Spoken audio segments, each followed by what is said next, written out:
with clever guerrilla tactics. Entry by Sun Sang-jo. Looking back on the days of the Fatherland Liberation War, I still remember the battles in which our regiment engaged on a long march at the third stage of the war. The regiment, commanded by the anti-Japanese war veteran Kim Chol-man, was active in the enemy-held areas in Kangwon Province on the orders of Supreme Commander Kim Il-sung. Its mission was to secure control of the region between Yanggu County and the city of Chuncheon and cut off military supplies on the road leading to Seoul. One day we discovered a battalion of the South Korean Army marching along a mountain ridge on the flank of our regiment. When the enemy fired a shot at our unit, we made no response and sped up our march. Perhaps they presumed that our regiment was a unit of their army. When they descended from the ridge, our brilliant regiment commander issued the following order: the automatic rifle company attack at the front, the 2nd Company of the 1st Battalion on the right and left flanks, the 1st Company cut off the enemy's retreat, and the reconnaissance platoon move with the regimental headquarters. The enemy's battalion was armed with 6 heavy machine guns, 10-odd light machine guns, 10 or 15 60mm caliber artillery pieces, and many automatic rifles. We were in a higher position, and a river flowed at the foot of the ridge where enemy soldiers were. They were not alert enough, even though they were superior technically. Our regiment commander decided to launch an assault by taking advantage of the favorable topography.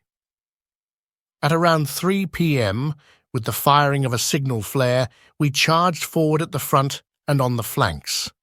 Frightened out of their wits, enemy soldiers did not dare to fire back, many diving into the river. Corpses were scattered over the riverside. Not so long after the battle began, my rifle ran out of bullets. I captured 3 rifles and fired them in succession. It was thrilling to see enemy soldiers falling down 20 or 30 meters away. Victory in the battle convinced us of how advantageous the Juche-oriented art of warfare created by our Supreme Commander was. For over 2 months we were active in the enemy-held region between Yanggu County and the city of Chuncheon. At the close of the year, the main force of our army arrived, and we were ordered to go deeper into the enemy-held areas by breaking through their defense positions. One day, at about 9 p.m., we were passing the Pyeongchang-Pukbyong line when the scouts told the regiment commander that they discovered a big village of 200 to 300 households in the nearby sub-county seat, 20 or 30 South Korean soldiers sleeping at every house. It was the 29th Regiment of the South Korean Army that marched 60 kilometers from Seoul. Our commander immediately gave orders to cut off telephone lines, block the road, and launch a surprise raid at night. At 11 p.m., he fired a signal shot. We attacked the enemy with hand grenades and then fired submachine guns at those running out of the houses. During this battle, I used up 2 magazines of my machine gun and 4 hand grenades, so I had to capture rifles and hand grenades from enemy soldiers. The number of the soldiers I killed in this battle was the largest ever.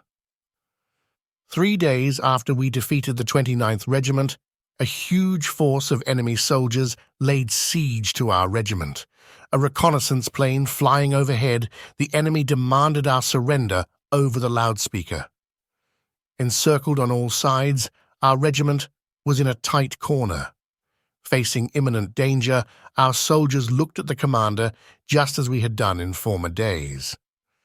The anti-Japanese war veteran was very calm and composed. He ordered us to get ready for action and called a meeting of officers.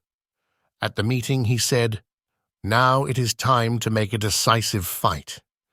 If the enemy does not attack us till dusk, we should hit their weak point and break through the encirclement." In 1937, our guerrilla unit was in a similar situation, and we managed to smash through the Japanese soldiers' siege.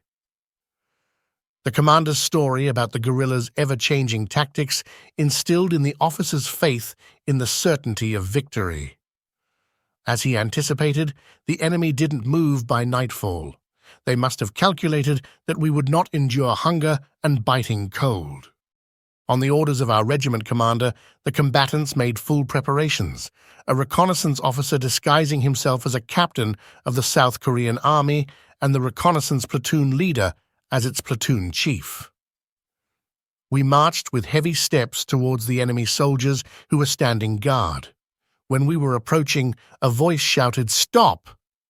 The sound of pulling the lock was clearly audible. At this critical moment, our regiment commander responded with composure, still walking towards the enemy. At a few steps' distance, he ordered them to stand up. Our reconnaissance officer urged them. At this high-pitched order, 30 or so soldiers rose up from the bushes on both sides of the road. The regiment commander lost no time and ordered them to come down. They obeyed meekly, with knapsacks and rifles on their shoulders. The reconnaissance officer came up to see if there were any more in the bushes. Then he drew his pistol in the blink of an eye and shouted, "Hands up, or I will shoot!" Stupefied, the enemy surrendered. We immediately disarmed them and pressed them to reveal the password. In this way, we sneaked out of the trap without firing a single shot. Still now, I feel proud of myself, recollecting the days when we learned tactics and won battles under the command of the anti-Japanese war veteran.